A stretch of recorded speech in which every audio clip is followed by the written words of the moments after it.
Bismillahirrahmanirrahim. Assalamualaikum warahmatullahi wabarakatuh. Alhamdulillahi rabbil alamin. Hamdan wa syukran lillah, amma ba'd. Apa kabar teman-teman kelas 4? Semoga kalian dalam keadaan sehat walafiat. Kali ini bertemu lagi dalam pembelajaran Al-Islam Al-Quran Surat Asy-Syams. Nah teman-teman, kemarin kita telah mempelajari surat Al-Lail. Nah, jangan dilupakan pembelajaran surat Al-Lail teman-teman ya. Nah, sekarang kita mempelajari pembelajaran selanjutnya Al-Quran Surat Asy-Syams. Nah, teman-teman, sebelum kita belajar, alangkah baiknya kita berdoa terlebih dahulu. Berdoa mulai. Bismillahirrahmanirrahim. Raditu billahi rabba wa bil islami dina wa bi Muhammadin nabiyya wa rasula. Rabbi zidni ilman warzuqni fahma. Amin. Nah, tujuan pembelajaran kali ini kita harus memahami tata cara membaca Al-Quran dengan baik atau dengan benar. Nah, yang kedua, mengetahui isi kandungan surah Asy-Syams. Nah, teman-teman harus mengetahui isi kandungannya. Jangan hanya membaca saja, tapi apa sih isi kandungan surah Asy-Syams? Nah, yang ketiga, teman-teman diharuskan dapat memiliki sikap disiplin dalam membaca Al-Quran. Lanjut. Nah, materinya ada dua. Tentunya Al-Quran Surah Asy-Syams dan hukum bacaan iqlab. Nah, kemarin kita udah belajar apa? Kemarin kita telah mempelajari hukum bacaan izhar. Lanjut ke materi yang kedua, mempelajari hukum bacaan iqlab. Ada yang tahu kemarin teman-teman? Ada berapa hukum huruf izhar? Nah, pasti ada yang bisa menjawab. Yang pertama, alif, ha, kho, ain, goin, dan ha. Nah, ingat. Lanjut ya teman-teman. Nah, sekarang kita belajar surat Asy-Syams. Surat Asy-Syams terdiri dari 15 ayat dan merupakan surat ke-91 dalam Al-Quran. Diturunkan sesudah surat Al-Qadar. Tergolong surat Makkiyah. Nama Asy-Syams diambil dari kata Asy-Syams pada ayat pertama, yang artinya matahari. Wasyamsi. Nah, itu diambil dari kata syam, artinya matahari.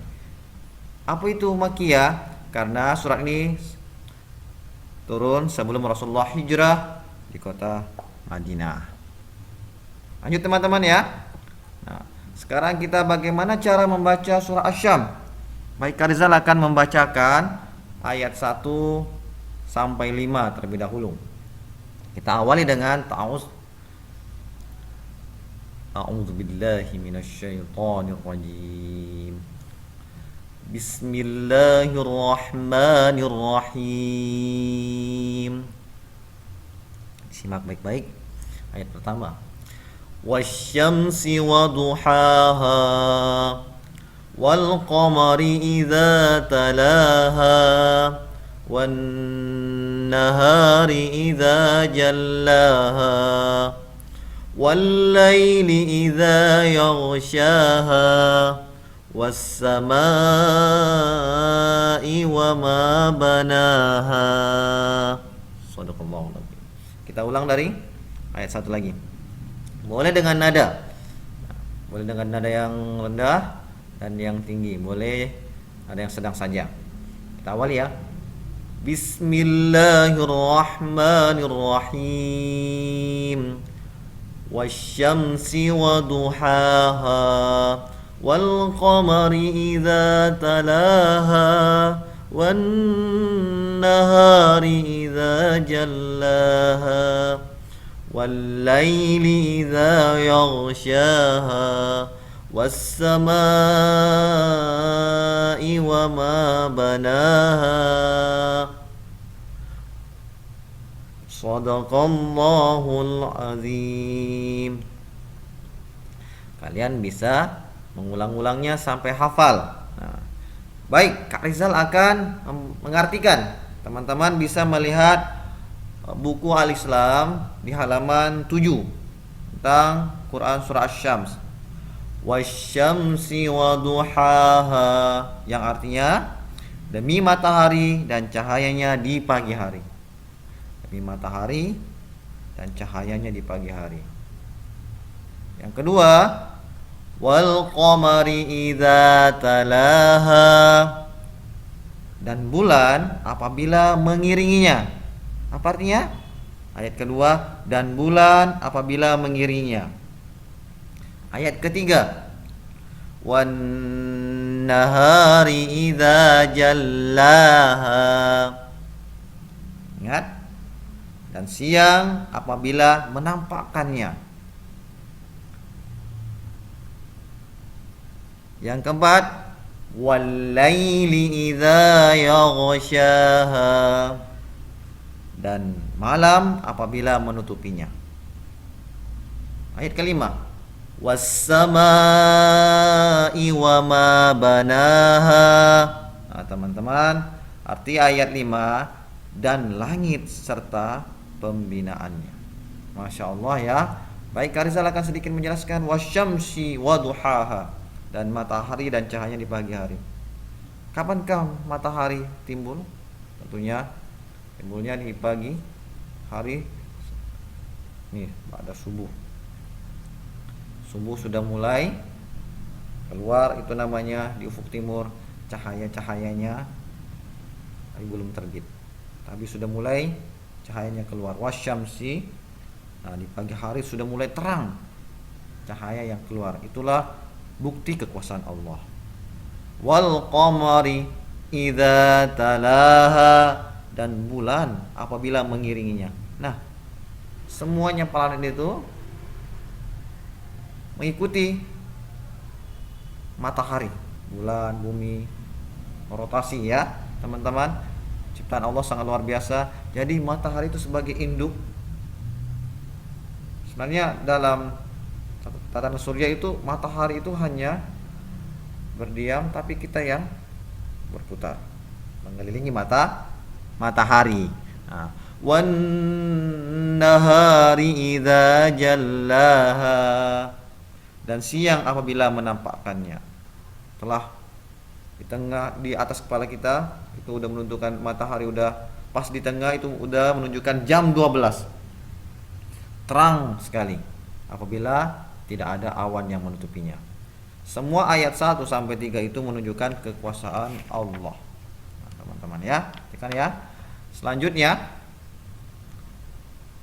kita teman-teman bisa mempelajari dan bisa membuka tafsir Al-Quran surah Asy-Syam, baik di buku Al-Islam dan Al-Quran. Lanjut, kita mulai kandungan surat. Nah, kandungan surat Asy-Syam yang pertama, Allah menunjukkan kebesarannya. Nah, tadi Karizal sudah menjelaskan di dalam surah Asy-Syam kehidupan, ada kehidupan siang, ada kehidupan malam, dan berupa keindahan-keindahan di dalamnya. Nah, di situ ada pergantian malam dan pergantian siang hari. Ya, itu semuanya sangat sempurna. Ya teman-teman, coba kita keluar melihat alam terbentang sangat luas, serta adanya manusia sebagai makhluk hidup yang sempurna yang Allah ciptakan, itu menunjukkan kebesaran Allah. Ya, maka dari itu semakin takjub kita melihat ciptaan Allah, maka kita semakin takjub dengan yang menciptakannya. Paham? Allah menunjukkan kebesarannya. Yang kedua, Allah telah mengilhamkan kepada setiap manusia mengenai 2 jalan. Apa maksudnya Karizal? Ingat. Nah, manusia diberikan 2 jalan yang dapat membawa dia kebahagiaan hidup, dan ada juga kebahagiaan yang sukar. Terserah manusia memilih yang mana. Apakah jalan yang sukar atau jalan yang dapat jalan yang baik atau jalan yang sukar. Contohnya, jalan tersebut diberikan kehidupan yang baik. Ya. Contohnya kita memilih Islam sebagai agama rahmatan lil alamin, sebagai agama yang diridhai Allah, itu termasuk jalan. Di dalamnya ditunjukkan pribadi-pribadi yang baik. Nah, kita harus memilih pribadi yang baik tersebut agar membawa kita menuju surganya Allah Subhanahu wa taala. Nah, Jalan yang kedua, jalan yang mencelakakan dan menghinakan. Nah, ini adalah jalan yang tidak harus kita pilih dalam penjelasan surat Asy-Syam. Paham ya teman-teman ya? Jalan yang ketiga, maksudnya nomor 3, orang yang beruntung dan orang yang celaka. Paham ya teman-teman? Nah, orang yang celaka yaitu orang yang mengotori jiwanya dengan cara berbuat berbagai kemaksiatan dan perbuatan jahat. Siapa itu? Itu orang yang celaka.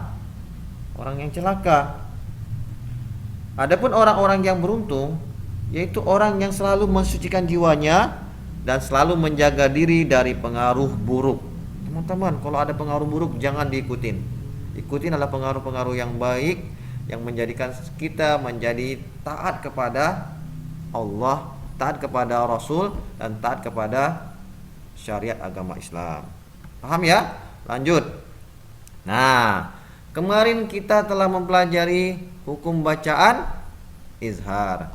Sekarang kita mempelajari hukum bacaan iqlab. Apa? Iqlab. Terbang-terbang. Iqlab.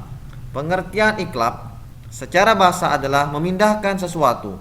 Yang kedua, menurut ilmu tajwid, iqlab yaitu membalik bunyi nun mati atau tanwin menjadi bunyi mim mati ketika bertemu dengan satu huruf iqlab yaitu huruf ba. Apa? Ada berapa huruf iqlab? Ya, 1. Hanya 1 huruf iqlab yaitu ba. Apa contohnya? Contohnya, nah, Kak Arsal bacakan. Mim ba'di, mim ba'di, summum bukmun, summum bukmun. Nah, diulang-ulang di rumah. Nah, teman-teman bisa mencari hukum bacaan iqlab di pembelajaran surat Asy-Syam. Nah, cari contohnya di situ. Asal kasih cluenya. Dalam surat Asy-Syam sepertinya ada 2 contoh, kalian bisa mencarinya. Ya, hukum bacaan tajwid.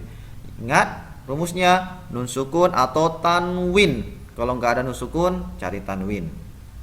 Nah, lanjut. Mungkin pembelajaran yang singkat ini tentang surat Asy-Syam, kalian boleh mengulang-ulang pembelajaran ini sampai bisa menghafalnya, memahami artinya, tajwidnya, serta apa yang tadi Kak Rizal ajari, kandungannya. Ya, selamat belajar, semoga bermanfaat. Yakinlah, karena setiap keyakinan akan membawa kemudahan. Mohon maaf atas segala kekurangan. Wassalamualaikum warahmatullahi wabarakatuh.